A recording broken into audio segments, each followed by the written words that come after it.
Picture this. Jake decides to lease a car. Marcus decides to buy the exact same vehicle. Same brand, same model, same features, same price range. Both believe they made the smarter financial decision.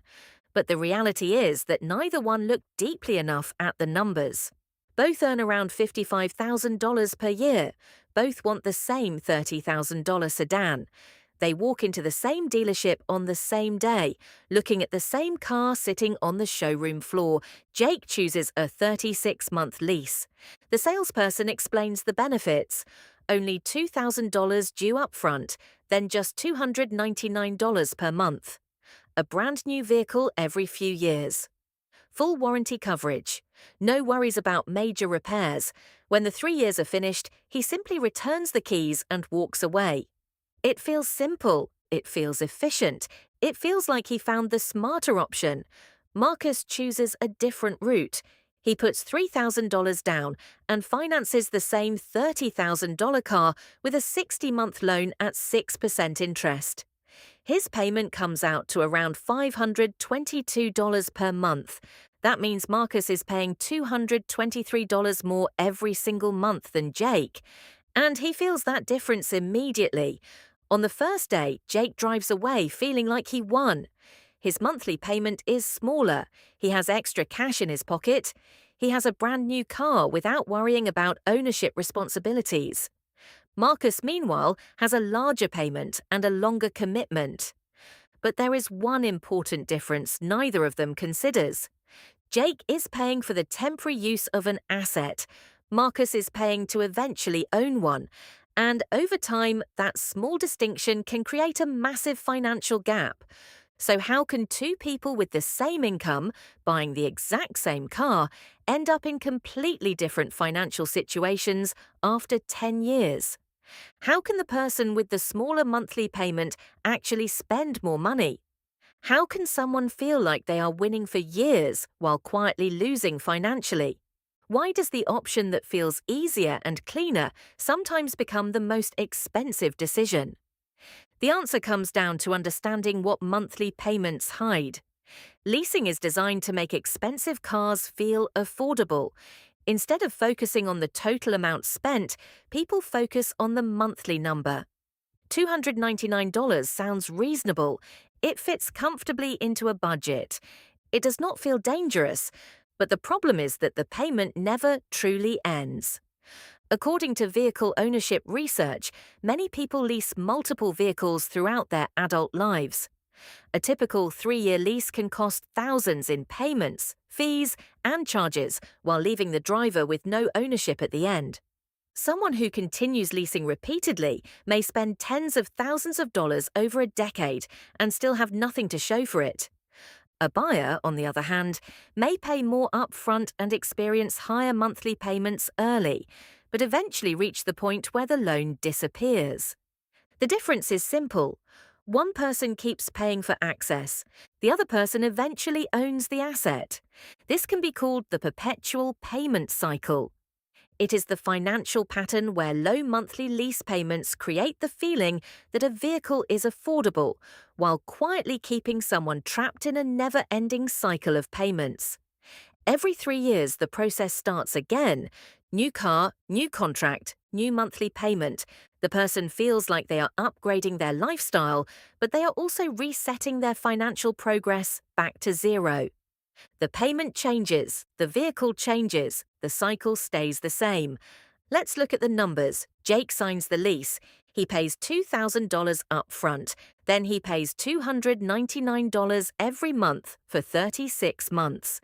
His total cost after 3 years, approximately $12,764. Marcus finances the car. He pays $3,000 up front. Then he pays $522 every month for 36 months. His total paid during the same period, approximately $21,792. At this point, Jake has spent nearly $9,000 less. It appears obvious. Jake made the better decision. But year 3 is where everything changes. Jake's lease ends. Now he has three choices. He can purchase the car for its remaining value, usually somewhere around $16,000 to $18,000. He can return the vehicle and walk away.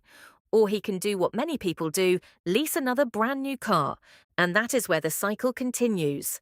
Another upfront payment, another monthly payment, another 36-month agreement, another reset. The odometer goes back to zero, but the payment history never does. Marcus has a different problem. He still has 24 months left on his loan, his payment is still there. But he has something Jake does not, an ending point. Every payment Marcus makes moves him closer to complete ownership. Every payment Jake makes moves him closer to starting the same process again. That is the fundamental difference between buying and leasing. One path eventually finishes, the other path keeps restarting. People who are financially successful usually understand one thing. Depreciation is unavoidable.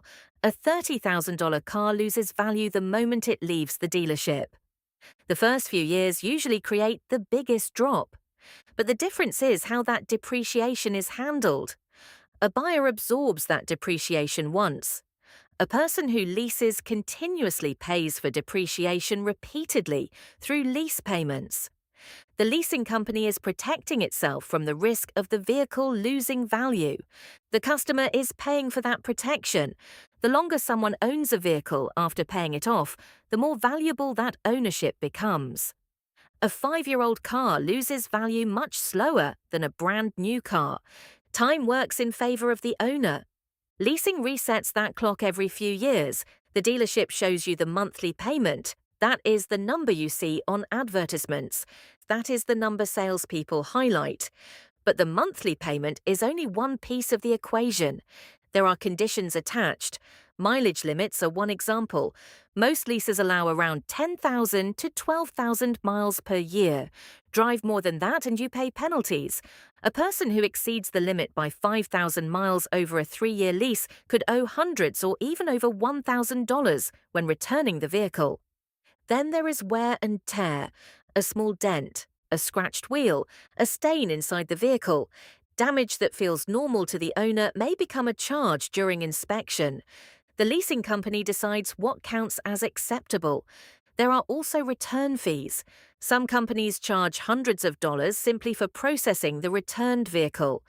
And if your life changes halfway through the lease, leaving early can be extremely expensive because you are still responsible for the remaining agreement. The flexibility that leasing appears to offer can disappear quickly. After 6 years, Jake has completed 2 full leases. He has paid another round of upfront costs and monthly payments. His total spending is now over $25,000. But he owns nothing. Marcus has finished paying for his car. He has spent around $34,000 on the loan. But now he owns a vehicle that still has value. His car might be worth $11,000 to $13,000. The difference happened quietly. Jake had lower payments, Marcus had ownership, and over time, ownership caught up. The biggest reason people fall into leasing is emotional. Humans naturally focus on smaller numbers. $299 feels comfortable. A total cost of $50,000 over many years feels painful. The monthly payment hides the lifetime cost. This is why leasing can feel financially harmless. The payment becomes background noise. But background noise still costs money. The dealership wants you to think about today's payment. They do not want you thinking about your total spending over 10 or 20 years. Because the long-term number tells a different story.